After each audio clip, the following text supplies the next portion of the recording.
Now, the reforms I'm proposing today should give the American people greater confidence that their rights are being protected.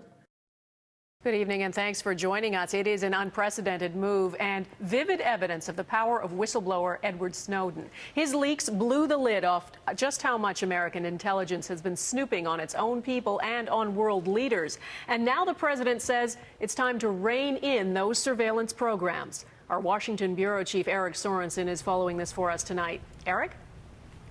Donna, we've known for months now the staggering amount of data collected by U.S. intelligence. Today, new restrictions, but not an end to collecting so-called metadata.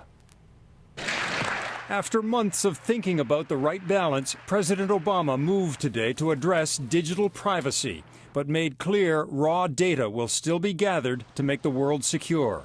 The United States has unique responsibilities when it comes to intelligence collection. Our capabilities help protect not only our nation, but our friends and our allies as well.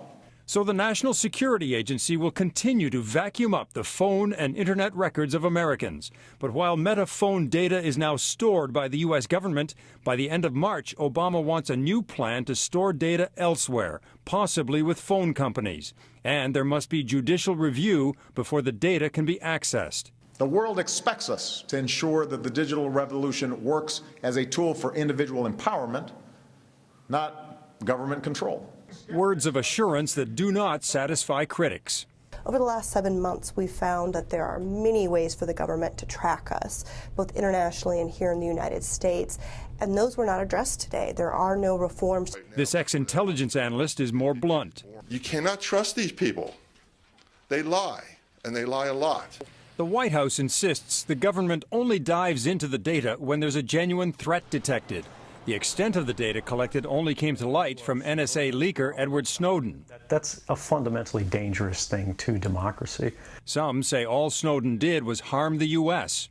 People around the world now know more about the American intelligence process than they know about their own country. But the founder of WikiLeaks says Snowden compelled Washington to act. This president failed, this administration failed, the National Security Agency failed to hold itself to account internally.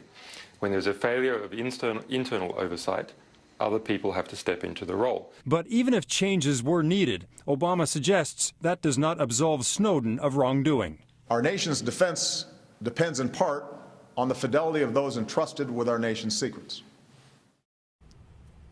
Obama also announced a ban on eavesdropping on foreign leaders, something that got him into trouble with the leaders of Germany, Brazil, and others. He said today that if he wants to know what his allies are thinking, he'll just pick up the phone and call them. Donna? All right, Eric, and thanks to Edward Snowden, we know the Canadians have had their privacy compromised too, and that Canada has helped the NSA conduct espionage. Any word from Canadian officials today?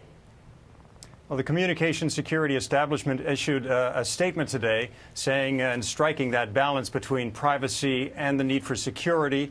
It acknowledged that Canada does gather intelligence, but says that it follows and complies with all Canadian laws.